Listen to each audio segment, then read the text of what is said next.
Depois do ataque coordenado entre Israel e Estados Unidos contra o Irã, que resultou na morte do Ayatollah Ali Khamenei, o Estreito de Hormuz foi fechado pela Guarda Revolucionária Iraniana. É por lá que passa 20% de toda a produção global de petróleo do mundo.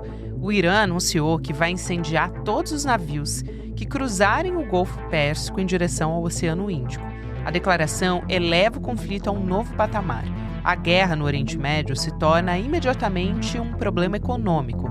O preço do barril de petróleo deve disparar, impactando não só no aumento da gasolina, mas também de todos os produtos fretados ao redor do globo.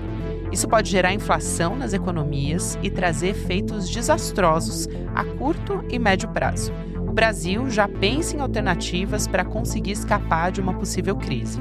E o Trump admitiu, pela primeira vez, que a operação militar no Irã pode durar mais do que se previa. Quarta-feira, 4 de março de 2026.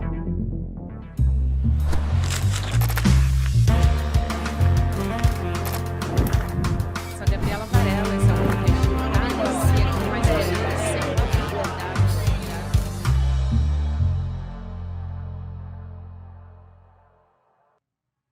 Olá, seja muito bem-vindo, seja muito bem-vinda. Eu sou a Gabriela Varela, está começando o videocast em Detalhes no ICL e aqui de segunda a sexta-feira a gente analisa uma temática, uma notícia importante do momento. Hoje meu convidado é o professor, financista, escritor José Cobori. Cobori, é um prazer te receber. Seja bem-vindo pessoalmente. Prazer é todo meu, Gabi, revê-la e agora aqui no seu programa, satisfação imensa e um prazer poder compartilhar essa conversa com você. É uma satisfação te receber também. Você tem falado muito sobre essa questão do choque do petróleo, o gargalo de Hormuz. A gente vai, enfim, trazer um pouco esse contexto. Mas eu acho que a gente pode começar falando do Estreito de Hormuz, né? Que seria essa artéria que é a mais crítica do sistema energético mundial. Então, ela é responsável por cerca de 20% a 30% da passagem do petróleo e gás consumidos no mundo. Para quem está nos acompanhando, a gente teve o anúncio do fechamento pelo Irã e até a possibilidade, a ameaça de colocar fogo nos navios que tentarem passar por lá. O preço do barril de Brent disparou para casa de $80. Eu queria que você me ajudasse a traduzir isso para as pessoas. Então, vamos lá. Primeiro, qual é o papel do Estreito de Hormuz? Qual é o caos econômico que começa a ser usado como, aliás, desde o começo, né, sendo usado como uma ferramenta política? Até onde isso pode chegar, né? Pode gerar uma crise inflacionária? Qual é o efeito que a gente pode ter e já está tendo nesse momento? Na realidade, o sistema financeiro e os mercados e o mercado de petróleo ele é muito conectado e muito intrincado, né? A própria financiarização da economia, patrocinada, né, pelo sistema imperialista estadunidense, que conectou o mundo todo, agora também se torna uma fragilidade diante de uma situação como esse conflito que está tendo, na realidade, um ataque, né, que os Estados Unidos e Israel fez a um país soberano como o Irã, e inclusive assassinando o seu líder, né? Um país como o Irã, que é uma potência militar regional, né? Depois do Estado de Israel, é a maior potência no Oriente Médio, mas infinitamente inferior à supremacia militar que tem Israel e Estados Unidos unidos, né? Então, uma das armas que o Estado do Irã tem a seu favor é exatamente o gargalo econômico que o petróleo pode causar na economia mundial. Então, o Irã vê isso como uma arma, né? O próprio bloqueio do Estreito de Hormuz, e no limite, né, de uma ameaça realmente existencial, começar a atacar as bases de produção e processamento de petróleo, que aí eu acho que seria o limite. Então, eu analisando como esse teatro da guerra começa a se desenrolar, eu acredito até que o grande problema para a economia mundial não é o Estreito de Hormuz. Eu acho que ali deveria estrategicamente até ser levado em consideração enquanto apenas o Estreito de Hormuz for o alvo, porque o Estreito de Hormuz é logística, é distribuição. Você não está mexendo ainda na capacidade de produzir e processar petróleo, né?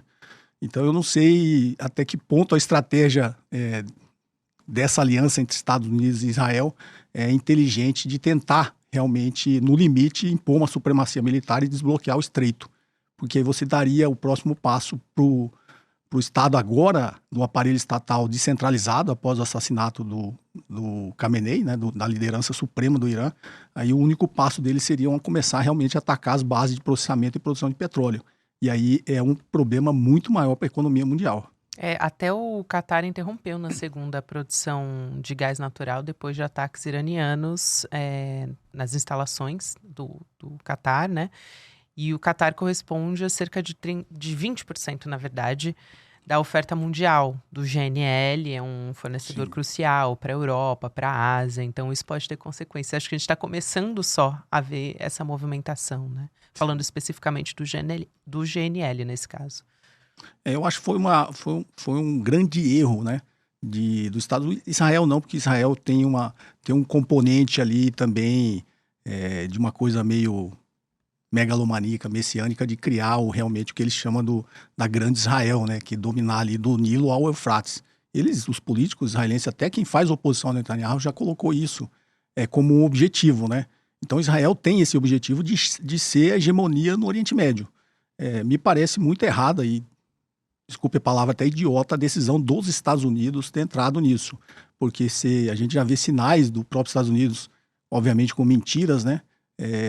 De tentar achar uma saída honrosa para ele recuar naquilo que ele fez. Porque isso se mostrou uma estratégia que vai prejudicar em muito os Estados Unidos, mas como eu já previa lá atrás, né? Seria um passo que ele daria, depois de tentar uma guerra econômica, a guerra tarifária, já perdeu na guerra industrial, lhe sobrou utilizar apenas aquilo em que ele ainda é realmente a maior potência do mundo, que é a maior potência militar, né? O único país capaz de projetar força no resto do mundo. E isso seria a última arma dele, né?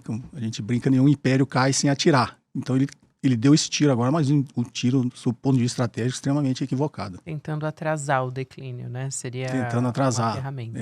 Digamos assim, a medida, é a ação de desespero, né? Eu perdi, não tenho mais o que fazer, seria o último lance, né? Mas eu acho que ele pode até tentar adiar um pouquinho, mas depois esse declínio vai se acelerar. Até porque, ainda sendo uma ferramenta de poder importante dos Estados Unidos, mas é finita também, né, Cobor? Então, até falaram, quando o Trump se pronuncia falando de 4 a 5 semanas, ele fala, ou até mais.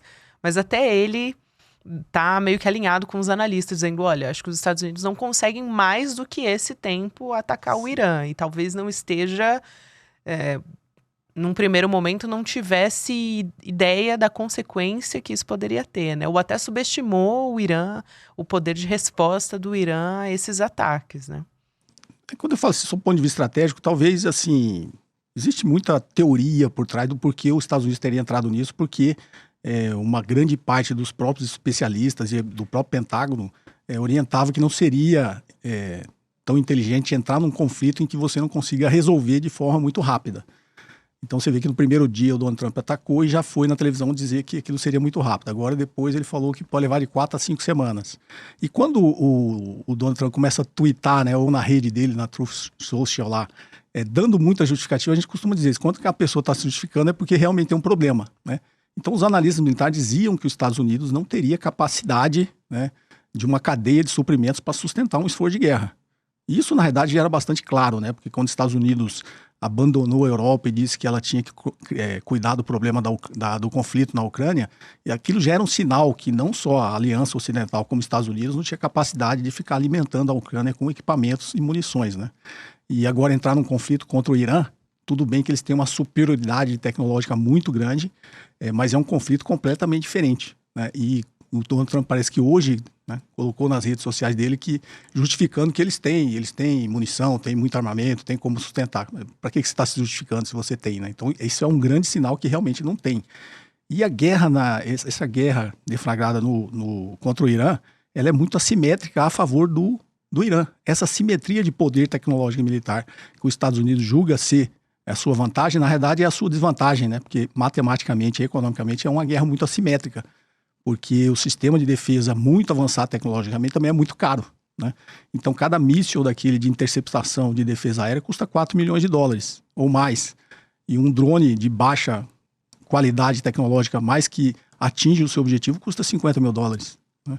Então, e eles têm dezenas de milhares de drones que o Irã tem, tanto que o Irã fornece esses drones para a Rússia no conflito com a Ucrânia. Então, é uma guerra que é assimétrica e o Irã está usando a estratégia correta, que é uma estratégia de saturação, né? Ele vai saturar os sistemas de defesa de Israel.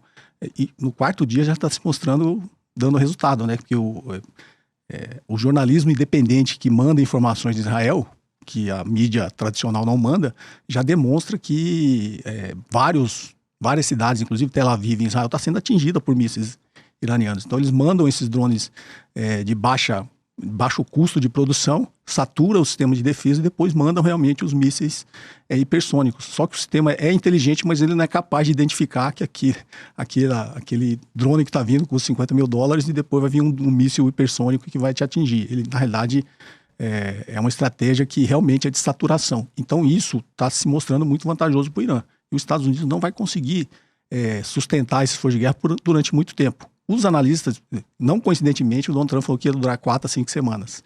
E antes até do conflito, os próprios analistas, que são inclusive ex-agentes da CIA, né, do Complexo Militar Industrial Americano, já diziam que os Estados Unidos não tinham estoque para mais de 4 semanas. Exatamente. Aí o Donald Trump vai lá e fala, vai durar 4 semanas. Aí agora estão falando que não tem. Aí ele vai de novo e fala assim, não, a gente tem. É aquilo que eu falo, como começa a justificar demais é porque você tem um problema. Né? O Trump demonstra suas fraquezas, né?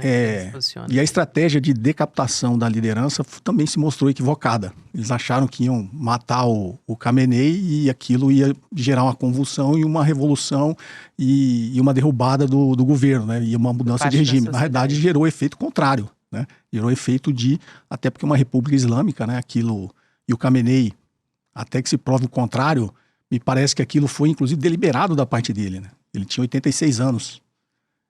Tem toda uma tradição do martírio, né, na cultura islâmica, na cultura xiita, e ele, na realidade, ali me pareceu deliberado ele estar ali. Ele falou, eu não vou me ausentar, não vou me esconder em bunker, não vou, né, como fez o Netanyahu. O Netanyahu nem estava quando deflagrou, né, em Israel. E ele seguiu a rotina diária dele, obviamente com a segurança da rotina, mas ele decidiu estar ali se realmente ele fosse assassinado, e foi assassinado, e na realidade virou um mártir, né? Que é essa cultura do martírio. Então, na verdade, isso está gerando uma união do povo iraniano, e não uma desunião e uma insurgência. Então, se mostrou também, e outra, descentralizou o aparelho estatal com a guarda revolucionária iraniana para tomar essas decisões de retaliação de forma assimétrica. Isso está se mostrando sob o teatro da guerra, né, do conflito militar, muito mais eficaz do que todo o poderio militar que Israel e os Estados Unidos têm. E, Cobori, quando a gente fala em relação ao petróleo, é um dos interesses dos Estados Unidos em relação ao Irã, como era e deixou muito claro quando sequestra Nicolás Maduro, um interesse do Donald Trump no petróleo da Venezuela. E não é só isso. Tem a questão da China também, né? O Irã vende 90% do seu petróleo para a China, a Rússia também está sob sanções dos Estados Unidos, então me parece que o Trump também tem uma intenção clara em relação ao Irã. Eu queria que você explicasse isso e se também é uma tentativa ali no desespero. A gente falou sobre a tentativa de atrasar o declínio do império, mas é uma tentativa também de salvar o sistema do petrodólar diante também desse avanço da multipolaridade? Com certeza esse é o objetivo. Então eu vou tentar explicar e depois dizer, porque eu acho que vai ter o efeito inverso no mercado financeiro, inclusive, né? Como eu já disse, assim, no início do ano 2000, os Estados Unidos já tinha eleito a China como o seu grande inimigo, né? O Bloco Soviético já tinha caído em 89, oficialmente em 91. Aí, passado uma década, eles notaram que o país que estava em ascensão econômica era a China. A China já tinha sinais que iria ultrapassar a economia americana e os Estados Unidos já tinham eleito a China como o grande inimigo. E aí, em 2001, o general Wesley Clark, que é o ex-comandante da OTAN, ele, até numa entrevista, ele confessando que ele foi chamado no Pentágono, e o Pentágono mostrou os planos dos Estados Unidos, que era cercar a China na Ásia, né, do ponto de vista econômico, da cadeia de suprimentos, principalmente de petróleo. Então, eles tinham que derrubar 7 governos em 5 anos. Essa era o plano do Pentágono, né? E desses 7 governos, 3 eram na África Oriental, já na transição ali entre o Egito para o Oriente Médio. Os 7 governos tinham derrubado todos, né? Que era o Sudão, era a Líbia, o Sudão, a Somália, né? O Egito já era aliado, e passando por Oriente Médio, toda a faixa de Gaza ali que seria tomada pelo próprio Estado de Israel, o Líbano, E você vê que meio que coincide um pouquinho com o plano de Israel, da Grande Israel, né? Que é do Nilo ao Eufrates. E a parte da Arábia Saudita, o Kuwait, o Omã, e o Bahrein, e a Síria. E o último seria o Irã, né? Que o Irã, na realidade, eles vêm minando desde 79, né? Com a Revolução Islâmica. Então, o último a cair foi a Síria, né? Que foi a queda do Bashar al-Assad com a ascensão daquele terrorista que foi da Al-Qaeda, foi do Estado Islâmico, mas deixou de ser terrorista quando virou aliado dos Estados Unidos, né? Quando derrubaram o Bashar al-Assad. E aí faltava o Irã, dentro desse plano que é desde o ano 2001, né? Então, os Estados Unidos têm esse plano há muito tempo. E isso era porque o Oriente Médio, sob o ponto de vista geopolítico, eles consideram como a Ásia Ocidental. Então, quando você pega todo o continente asiático, o Oriente Médio ali, eles chamam de Oriente Médio, que estaria uma transição do Oriente para o Ocidente, mas seria o bico ali dessa chamada Ásia Ocidental. E seria a forma de cercar a China. Então, já tinha o Japão, que é aliado no leste asiático, no sudeste asiático, todos os países são aliados dos Estados Unidos, né? A Filipinas é uma das maiores bases dos Estados Unidos no continente asiático. E ele precisaria cercar ali pelo chamada Ásia Ocidental ou Oriente Médio. E aí eles teria um bloqueio em volta da China. Porque qual que é a grande vantagem da China? A China é um grande país exportador. A grande vantagem da China é logística, né? Então ela precisa receber suprimentos, principalmente de energia, né? E precisa exportar todos os seus produtos, senão ela deixa de ser uma potência econômica. Então estrangular a China, sob o ponto de vista logístico, é uma das estratégias dos Estados Unidos para tentar minar essa ascensão da China.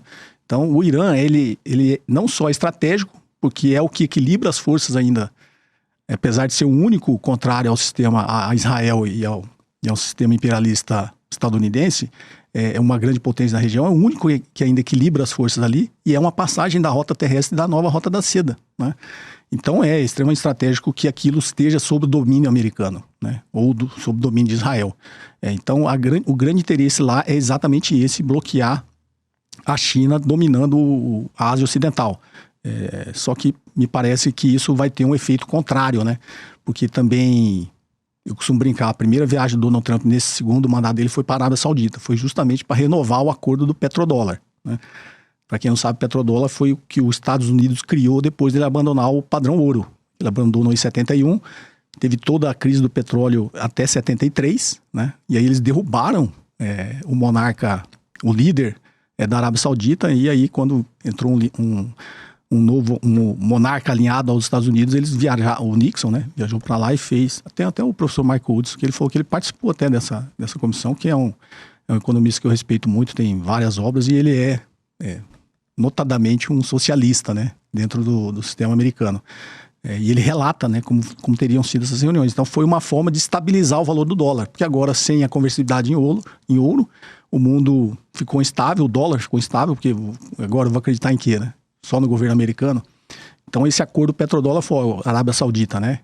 Eu compro todo o seu petróleo, só que você vai aceitar a vender, não só para mim, mas para todo mundo, só em dólar, né? E também a vantagem dos Estados Unidos aí com todos os dólares que você tem, você vai ter o que fazer, você compra os títulos do Tesouro americano, você recicla ele no mercado financeiro americano. Então desde então estabeleceu-se o sistema petrodólar, aí todo o Oriente Médio, liderado pela Arábia Saudita, que era a líder da OPEP, né, a Organização dos Países Exportadores de Petróleo, passaram a vender petróleo só em dólar. E aí isso ajudou a dar estabilidade no dólar e a fortificar a hegemonia da moeda americana. Isso vem até agora. Por isso que o Donald Trump, primeira viagem agora, no segundo mandato, foi exatamente lá para renovar esse acordo, né? Então, atacar a Venezuela, porque estava... Parece assim, eles dão sempre o tiro pela culatra, né? Eles imporam sanções econômicas na Venezuela desde 2014, e isso obriga o país a buscar alternativas. Então, agora eu estou sancionado, vou vender o petróleo em yuan para a China. A mesma coisa na Rússia, né? Fizeram as sanções econômicas à Rússia e a Rússia está vendendo para a China. Então, na realidade, o tiro sai pela culatra, porque todo mundo para de usar o dólar, porque está sob sanção, e aí o dólar se enfraquece. Então, esse ataque à Venezuela foi para não só mudar regime, esse tipo de coisa, mas o interesse era o petróleo, tanto que ele falou, né? No dia da operação, ele falou, isso é sobre petróleo. Então, é obrigar, na realidade, no limite, a Venezuela a vender o seu petróleo em dólar, que é o que eles estão fazendo. Então, tomar ali o Irã colocar o equilíbrio 100% de força do Ocidente no Oriente Médio, né? Deixar de ter esse embate entre Irã e Israel, que é o interesse do Estado de Israel, renovar os acordos do petrodólar. Essa seria a estratégia, só que isso pode ter um efeito exatamente inverso, né? Porque o teatro da guerra está se mostrando sendo vantajoso, sendo assimétrico, com vantagem do Irã. Se o Irã, no limite, começar a atacar as instalações de produção e processamento de petróleo, isso vai gerar um desequilíbrio muito grande na economia mundial, e essa é a arma que o Irã tem, né? Pra você ter uma ideia, tem mais de 200 trilhões de dólares do que a gente chama de shadow bank, né? Na economia mundial. É um sistema bancário, digamos, paralelo, que é os fundos de pensão, os fundos de previdência, os grandes fundos de hedge. E esse pessoal tem muito dinheiro. E se eles começarem a fazer apostas na alta do preço do petróleo, eles vão desequilibrar o mercado todo. Isso vai gerar uma grande pressão inflacionária no resto do mundo, né? Eu prevejo lá na frente que os Estados Unidos teria até como tentar minimizar isso com política monetária do Fed. Só que se os Estados Unidos fizer isso, ele joga a Europa no abismo, né? Porque os títulos do mercado europeu, dos países europeus, já estão em liquidação, né? Então, se uma alta da taxa de juros pelo Banco Central americano vai gerar uma corrida muito grande de venda de títulos do Tesouro Europeu. E aí o mercado europeu não tem como o mesmo poder do mercado americano de se defender contra a inflação, né? Já estão prejudicados porque a guerra da Ucrânia, eles fizeram o favor os Estados Unidos, né, de sabotar o gasoduto lá, o Nord Stream 2, que fornecia energia barata para a Alemanha, né? Agora, com a guerra no Oriente Médio, vai ter uma crise energética no mercado europeu. Não à toa, me parece que essa aliança da Segunda Guerra Mundial está voltando, né? Que o Friedrich Merz, o Emmanuel Macron e o Keir Starmer do Reino Unido, né? França, Reino Unido e da Alemanha, se uniram lá para apoiar os Estados Unidos nesse conflito. Porque eles sabem também que eles estão numa situação extremamente delicada. Eles eram contra os Estados Unidos ter feito isso, né? Por isso que eu falo, a estratégia dos Estados Unidos me pareceu muito equivocada. Mas já que os Estados Unidos está lá, e eu dependo tanto dos Estados Unidos, né? Sou um continente vassalo aos Estados Unidos, o mínimo que eu vou fazer agora é tentar demonstrar algum apoio para eu não entrar num abismo total, né? Então, eu acho que o que pode acontecer na economia mundial, infelizmente, né, é essa grande crise aí, que os Estados Unidos que vai ter ajudado a deflagrar, que vai, na realidade, acelerar novamente o seu declínio. Esses movimentos que a gente tem visto, tem movimentos clássicos, assim, que são aqueles de aversão ao risco, né? Então, no Ibovespa, aqui despencando mais de 3%, o dólar comercial aí saltou para casa dos R$5,26, né? R$5,26. E justamente eu vejo isso como esse argumento que você traz todas as vezes, falando sobre o uso da força militar americana como uma última arma para sustentar essa hegemonia, né? Do dólar, do sistema também petrodólar. Então, essa instabilidade financeira, a pressão sobre as moedas globais, elas servem para esse propósito também, de atrasar o declínio? Você vê dessa maneira? Qual é o preço que as economias podem pagar? Isso eu acho que a gente não tem a dimensão, né, do preço que as economias pagam por essa volatilidade toda que é gerada pelo conflito. Até uma corrida armamentista a gente tem visto. Você citou a França, né, Cobori? O Macron já anunciou que também vai entrar nesse investimento sobre a questão nuclear. Então, os países acabam se movimentando de alguma maneira porque tem visto esses movimentos no mundo, né? Porque, assim, uma guerra nuclear no limite é a extinção da humanidade. Então é uma coisa que, na realidade, assim, é muito improvável que vá existir alguém com ignorância no nível de deflagrar uma guerra nuclear. Então, por isso a gente ainda vê guerras convencionais, né? Você vê a Rússia é a maior potência nuclear do mundo. Se ela quisesse resolver a guerra, ela resolvia no dia seguinte, né? Era só jogar uma bomba atômica lá. Tudo bem de alcance limitado, mas ele sabe que isso corre o risco de deflagrar uma guerra nuclear. Então, não é feito. Então, as guerras hoje são convencionais. No limite, esse conflito no Irã também, né? Se quiser resolver isso com uma bomba nuclear, os Estados Unidos e Israel resolve. Mas vai ser numa guerra convencional.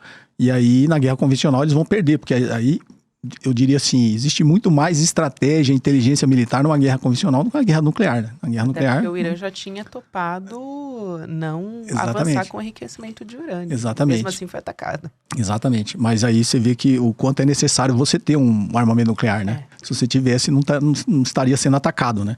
Então, tudo que os Estados Unidos faz, na realidade, é obrigar os países a ir atrás de um armamento nuclear, né? Porque quando você tem, na realidade, você tem um poder de dissuasão muito grande. Ninguém mexe com você, né? A Coreia do Norte, ninguém mexe com ela. É um país minúsculo, pobre, né? Mas tem um armamento nuclear, ninguém vai mexer com ele. O Irã, talvez, assim... E o Khamenei era até uma das lideranças que era contrário, né? Ao Irã ter um armamento nuclear. O que os Estados Unidos provocou com o assassinato dele é que o próximo passo do Irã pelo menos sob o meu ponto de vista, se eu fosse iraniano, eu iria atrás de um armamento nuclear, assim como eu acho que o Brasil deveria ir atrás.